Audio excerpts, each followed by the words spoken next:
કેશોદના પર્યાવરણવાદી અને પ્રકૃતિ સમર્પિત હરસુખભાઈ ડોબરિયાને સન્માનિત કરવામાં આવ્યા હતા। કમર્શિયલ ગ્રુપ કેશોદ દ્વારા તેમના કાયમી પ્રલપ રૂપી તથા કેશોદની વિશેષ વ્યક્તિઓના સન્માન અંતર્ગત પ્રકૃતિ સમર્પિત અને હરસુખભાઈ ડોબરિયાની પ્રતિકૃતિ અને સંસ્કૃતિ સંવર્ધન માટેની નિસ્વાર્થ સેવાઓ બદલ તેમનું ભવ્ય સન્માન કરવામાં આવ્યું હતું। આ યોજેલા ગૌરવસભર સમારોહમાં હરસુખભાઈ ડોબરિયા છેલ્લા 29 વર્ષથી પ્રકૃતિ સંરક્ષણનું કાર્ય કરી રહ્યા છે। તેમને ત્યાં ચોમાસા દરમિયાન 10,000 જેટલા પોપટ આવે છે। તેઓનું 10 વીઘાનું ખેતર પોપટ માટે ખોરાક ડુંડા પકવે છે।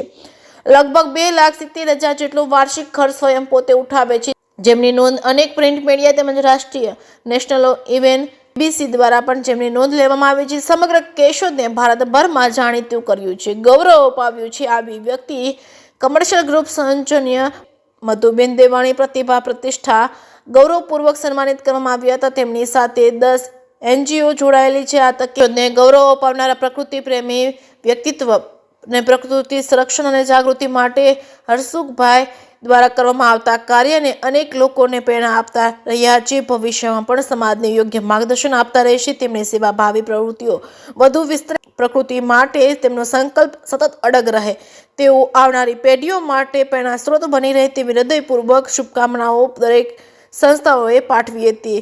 તેઓને સાલ ને ઉપરના પ્રતિકૃતિ શિલ્ડ સાકાર નારિયેળનો પડો વગેરે દ્વારા સન્માનિત કરવામાં આવ્યા હતા। જેકેસી ગુજરાતી સાથે રાજુ પંડ્યા, કેશોદ।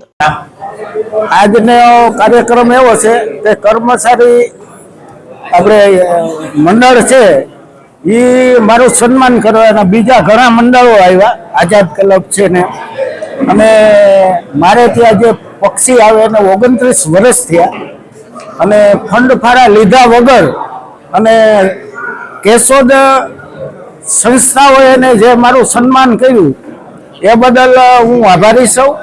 અને અત્યારે 10,000 પોપટ આવે ચોમાસાના 3 મહિના, એનો 2,70,000નો ખર્ચો થાય। હું ફંડ ફાળો લેતો નથી અને 10 વીઘા જમીન આજ 29 વર્ષથી ખવડાવું, બાકી મારી કમાણીમાંથી એને આપું છું।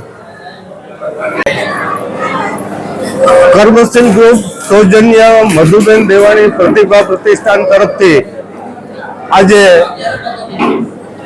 પર્યાવરણવિદ અને કેશોદ માટે જેમને પોતાના 50 વર્ષ ઉપરાંતનો સમય આપ્યો છે એવા હરસુખભાઈ ડોબરિયાનું સન્માન કરવાનો કાર્યક્રમ રાખવામાં આવેલ હતો। હરસુખભાઈ ડોબરિયા ના વ્યક્તિત્વને અનેક લોકોએ સન્માનિત કર્યા, પરંતુ પર્યાવરણ અને કેશોદનું પર્યાવરણ, કેશોદના માટેનું પોતાનું પ્રદાન અને કેશોદને અંગે એમણે જે કરેલી કામગીરી છે, એમને કેશોદની આવનારી પેઢીનો ભવિષ્યનો વિચાર કરી અને જે કામગીરી કરી છે એનું સન્માન ફક્ત કર્મશીલ ગ્રુપ નહીં પણ કેશોદની વિવિધ 10 NGOએ આ સાથે કર્યું છે અને અનેક લોકોએ બહારથી પણ એમના માટે શુભેચ્છા પાઠવી છે। એવો આ વિશાળ કાર્યક્રમ આજે કેશોદની અંદર કરવામાં આવેલ છે।